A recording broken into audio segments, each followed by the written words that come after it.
కర్కాటకం వారికి గనక చూసుకున్నట్లయితే ఇక్కడ మీకు రాశిలో 2 శుభగ్రహాలు, లగ్నం అనుకోండి, రాశి అనుకోండి, గురువు శుక్రుడు ఉంటూ బుధుడు 23వ తేదీకి వచ్చి చేరుతున్నాడు. అదేవిధంగా 2వ స్థానంలో కేతు ఉన్నాడు ధనస్థానంలో, అష్టమంలో రాహువు, 12వ భాగ్యస్థానంలో శని యొక్క సంచారం జరుగుతుంది. దశమంలో ఉండేటువంటి కుజుడు 21వ తేదీ నుంచి లాభంలోకి వస్తున్నాడు. అలాగే మీకు ఈ 16వ తేదీ అమావాస్య తర్వాత రోజు వస్తుంది కాబట్టి ఈ 16వ తేదీ ఒకటి మరియు 27, 28 తేదీలు కొన్ని విషయాల్లో మీరు జాగ్రత్తగా ఉండాలి.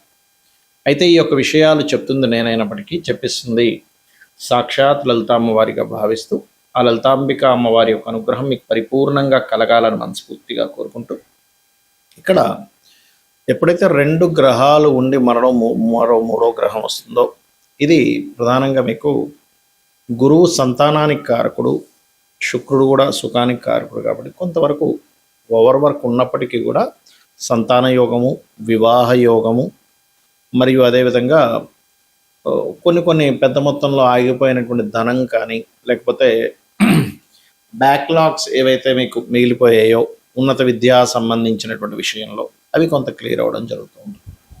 అయితే మీకు ధనస్థానంలో కేతు ఉన్నాడు కాబట్టి, అది కూడా సూర్యుడి యొక్క రాశిలో ఉన్నందుకు గణపతి యొక్క ఆరాధన, సూర్య నమస్కారాలు ఎక్కువగా చేయండి. దాని ద్వారా మీకు ఫైనాన్షియల్గా చాలా బాగుంటుంది. గృహము, వాహనము, ఏదైనా కొత్త కోర్సెస్ చేయడానికి చాలా అనుకూలమైనటువంటి గ్రహస్థితి ఉంది మీకు. అయితే మీరు ఎట్టి పరిస్థితుల్లో 16వ తేదీ మాత్రం ఇన్వెస్ట్మెంట్లు చేయకండి. అదేవిధంగా 27, 28 తేదీలు షేర్ మార్కెట్ విషయంలోని కొత్తగా ఎవరైనా ఫ్రెండ్స్ కొత్తగా మనకి చూడండి, ఇవాళ రేపు ఫేస్బుక్లోని, ట్విట్టర్స్లోని, రకరకాల ఇన్స్టాస్లోని పరిచయాలు అవుతూ ఉంటాయి. కొత్త ఫ్రెండ్స్ పరిచయం అవుతుంది. 27, 28 తేదీల్లో పరిచయం అయ్యేటువంటి స్నేహితుల మూలంగా, ప్రేమ వ్యవహారాల మూలంగా మీకు ఇబ్బంది వస్తుంది. 27, 28 తేదీలు నిర్ణయాలు తీసుకునేటప్పుడు చాలా జాగ్రత్తగా ఉండండి. స్నేహితుల విషయంలోని, ప్రేమ వ్యవహారాల విషయంలోని, ఈ షేర్ మార్కెట్ విషయంలోని, నిర్ణయాల విషయాల్లో, ఈ 4 విషయాల్లో చాలా కేర్గా ఉండాలి. తొందరపడి నిర్ణయాలు తీసుకోకూడదు. 27 and 28 పెట్టుకోండి. అలాగే అష్టమంలో రాహు ఉన్నందుకు కాస్త శనివారాలు వాహనం మీద వెళ్ళేటప్పుడు కొంచెం జాగ్రత్తగా వెళ్ళండి. ఉద్యోగ సంబంధించిన విషయంలో కొంచెం స్ట్రెస్ ఉన్నప్పటికీ గ్రోత్ కూడా బాగుంటుంది చెప్పాలంటే. ఇక మీరు నిత్యము చేయవలసినటువంటి దేవత ఆరాధన ఏమిటి అని చెప్పి చూసుకున్నట్లయితే, మీరు సుబ్రహ్మణ్యేశ్వర స్వామి యొక్క ఆరాధన చేయండి. అన్ని విధాలా మీకు బాగుంటుంది.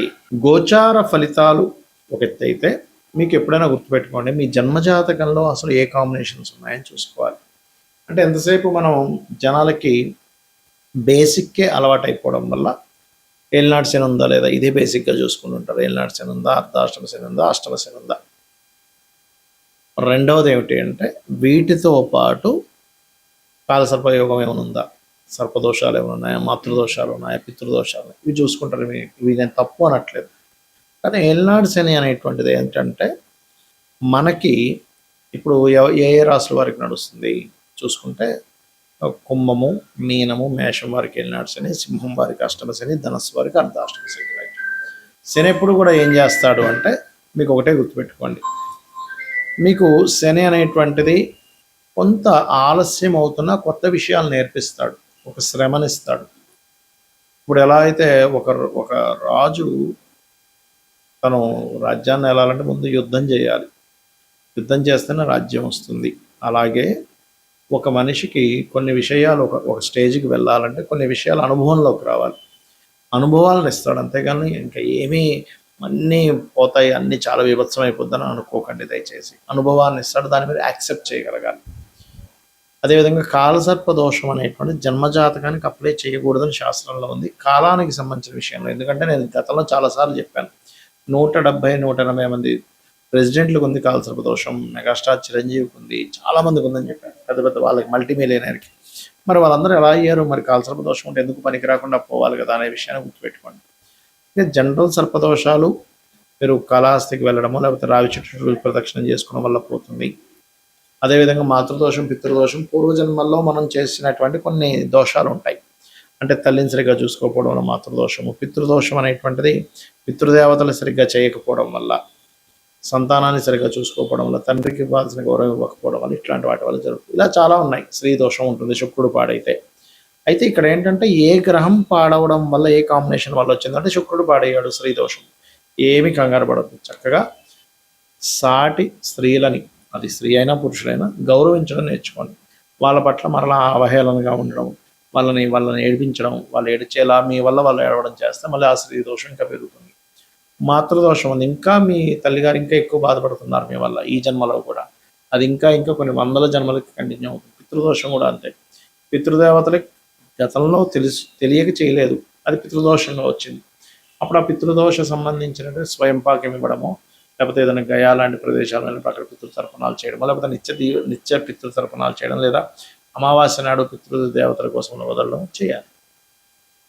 అంతేగాని ఏదో అయిపోతుందని కాదు. ఇక్కడ ఏంటంటే మీకు లగ్నం నుంచి 12 భావాలు అనేటువంటివి ఉంటాయి. లగ్నం ఏమిటి, లగ్నం యొక్క స్థితి ఏమిటి, మీ యొక్క ఎదుగుదల, మీ లైఫ్లో ఎందుకు ఎప్పుడు అప్ అండ్ డౌన్స్ వస్తాయని చెప్తుంది. ధనాధిపతి చూడాలంటే సెకండ్ హౌస్, అంటే మీకు ధనము ఏ రూపంలో, ఏ మార్గంలో ఎప్పుడు ఎక్కువగా వస్తుంది, ఏ మార్గంలో ఎప్పుడు పోయే ఛాన్సెస్ ఉన్నాయి, ఎప్పుడు జాగ్రత్తగా ఉండాలి ధనం విషయంలో అనేటువంటి చూపిస్తుంది. అదేవిధంగా 3వ భావంలోకి వెళ్తే సిబ్లింగ్స్, మీ యొక్క ప్రయత్నాలు ఇవన్నీ ఉంటాయి. అంటే సిబ్లింగ్స్తో మీకు ఉండే రిలేషన్ ఏంటి. కొంతమంది బాధపడుతుంటారు, ఏమిటంటే మా సొంత అన్నయ్య ఇలా చేశాడు, మా తమ్ముడు ఇలా చేశాడు, మా అక్క ఇలా చేసింది, మా చెల్లి ఇలా చేసింది అంటారు. అది పూర్వజన్మల్లో ఉన్నటువంటి కొన్ని కర్మలు వెంటాడుతూ ఉంటాయి ఆ రూపంలో వచ్చి. మన కర్మలన్నీ కూడా మన తల్లిదండ్రులు, పిల్లలు, అన్నదమ్ములు, అక్క చెల్లెళ్ళు, స్నేహితులు, దాయాదులు వీళ్ళ రూపంలోనే వస్తారు, గుర్తుపెట్టుకోండి. ఇవి ఎక్కడి నుంచి తప్పించుకోలేరు. ఇంకా తప్పించుకుందామని ప్రయత్నం చేసినప్పుడు రోగ రూపంలో వస్తుంది కర్మ.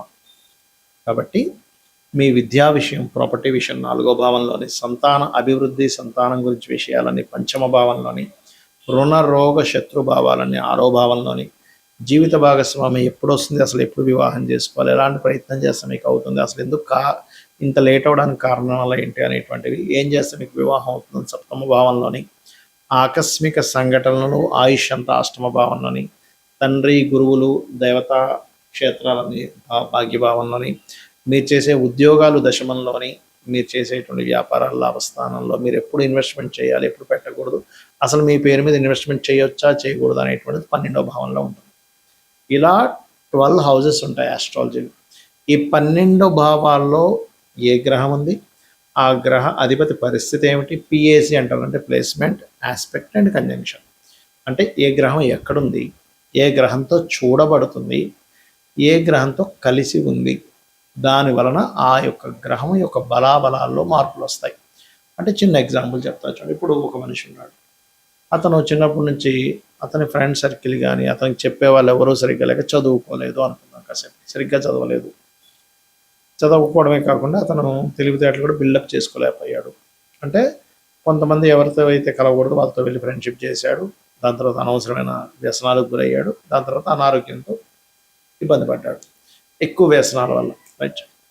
అంటే ఏంటి, ఒక మనిషి ఎలా అయితే ఎవరితో కలిశాడో, ఎవరి ఇన్ఫ్లుయెన్స్లోకి వెళ్ళాడో, ఎక్కడ నివసిస్తున్నాడో అనే ఎఫెక్ట్ ఎలా ఉంటుందో, అదేవిధంగా ఒక మనిషి మంచి తల్లిదండ్రులు, చెప్పేవాళ్ళు బాగున్నారు, బాగా ఇంటెలిజెంట్, బాగా చదువుకున్నాడు, మంచి వ్యాపారం పెట్టాడు, మంచి ఉద్యోగంలో జాయిన్ అయ్యాడు, లైఫ్ మంచి భార్య పిల్లలు వచ్చారు, లైఫ్ అంతా అద్భుతంగా ఉంది, మంచి గుర్తింపు ఉంది.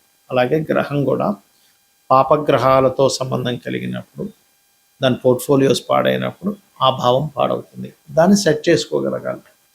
లేదా శుభగ్రహ సంబంధాలు వచ్చినప్పుడు ఆ భావం బాగుంటుంది, అదంతా ఫ్రూట్ఫుల్ ఇస్తుంది. ఇదంతా పూర్వజన్మ కర్మ వల్ల వస్తుందని అర్థం చేసుకుంటూ కనీసం ఈ జన్మలో అయినా తెలిసి ఎటువంటి బ్యాడ్ కర్మలు చేయకుండా ఉండాలి.